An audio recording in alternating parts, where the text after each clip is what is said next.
Hello and welcome to the Luke Lunchtime Takeaway.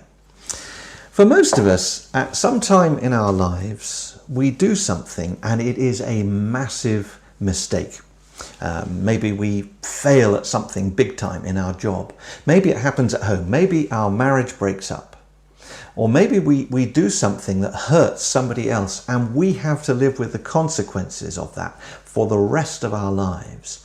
And maybe if you've been in that situation and you've gone to a Christian friend and you've said to them, what do you think about what I've done? And they are very direct with you and they say, oh, you're wrong. And the Bible says you're wrong. You've really messed up your life. And maybe they're quite full on with you and you sort of say, hang on a minute, don't be so judgmental. Often Christians are accused of being very judgmental. Sometimes by people who feel a bit more guilty than they want to admit to. Why do Christians come across as being so judgmental? I want to answer that question today, and I want to do it carefully. First of all, listen to these words of Jesus from Luke chapter 6. Judge not, and you will not be judged. Condemn not, and you will not be condemned. Forgive, and you will be forgiven. Now that opening phrase may be one of the best known phrases in the Bible. Judge not and you will not be judged. It's everybody's favourite verse, isn't it? What is Jesus saying? He's saying, don't judge and condemn other people without being aware of your own faults. Now he's not saying that if you witness a crime, you never report it to the police because you don't judge other people. But he is saying, look, you don't stand above other people and look down on them and say, I am better. Because it's only when we realise what it means to be forgiven by God that we therefore can really start to show real and meaningful forgiveness to other people. And that's the effect that God's grace has on us. If God has shown us grace, favour, forgiveness, then we ought to let that flow out into the lives of other people. And Jesus uses several pictures here to describe this. And the first picture he uses is the picture of the measure that we use. Listen to verse 38. Give, and it will be given to you. Good measure, pressed down, shaken together, running over, will be put into your lap. For with the measure you use, it will be measured back to you. Now this is the picture of somebody in the ancient world who was maybe selling grain at the side of the road. They had a big sack and you came along with your bucket or your bag and they scooped up grain and they poured it into your bucket or into your bag, and then they shook it to make sure that all the grain settled down, and then they poured in some more and they pressed it in down full. So they made sure you got the full measure of what you were asking for. And Jesus says, be forgiving to other people, be generous to other people. If you're stingy to other people, they will be stingy back. But if you are generous, that's the measure that you're going to receive in return. Then he uses another picture. He says, if there's a blind man and there's another blind man leading him, that's trouble, isn't it? Because one of them is going to lead the other straight into a ditch. It's the person who can see who needs to help the person who cannot see. Keep that thought in your mind and we'll come back to that. Put it another way, if you're a pupil or a disciple in Jesus' day, you don't teach the rabbi. You don't teach the teacher. The pupil never teaches the teacher. They are the disciple. They are the one who is there to learn. In other words, there is no room in Jesus' kingdom for going and telling other people about him and telling other people how they can be forgiven if you yourself haven't been first. You need to have found the life-changing, forgiving power of Jesus changing your life before you can go and make an impact on other people.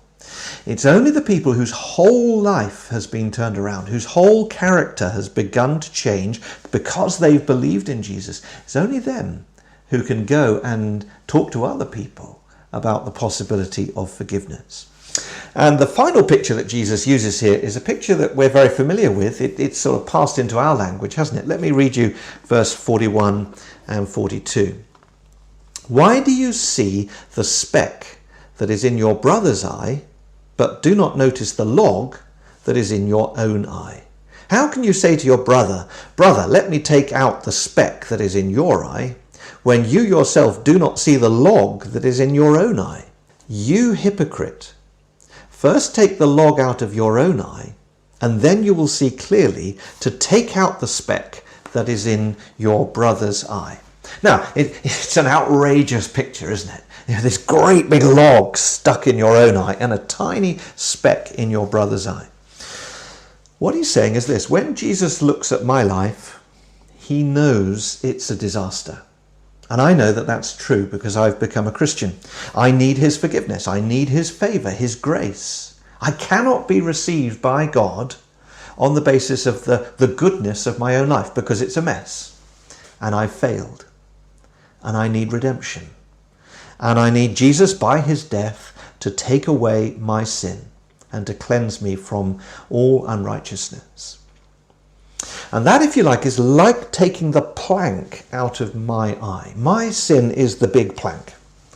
And that is how my sin is in God's sight. It is a huge offence to God. And so to be reconciled to God means great humility and coming to accept that we need God to do everything for us. But if it's possible for God to forgive my sin in all its greatness, he can forgive yours as well. Why shouldn't you also be someone who can be atoned for, transformed, given a new beginning by the same good news of Jesus? And I'm not saying that will be easy. I'm not saying it'll be painless. Or it's just a sort of quick, writing of a check to clear the debt and that's it and no more needed to be said about it. No, becoming a Christian means change. And it means being unsettled. And it means that we're going to have to be humble before God. That, getting that little bit of grit out of your eye, it can be a tiny bit of grit, but as you work away at it, all that time, it gets worse, doesn't it? And you cannot get it out of your eye. That's quite a powerful picture of what sin is like, isn't it? We have to admit that we need help to take this huge sin out of our lives, to clear our guilt and to get right with God.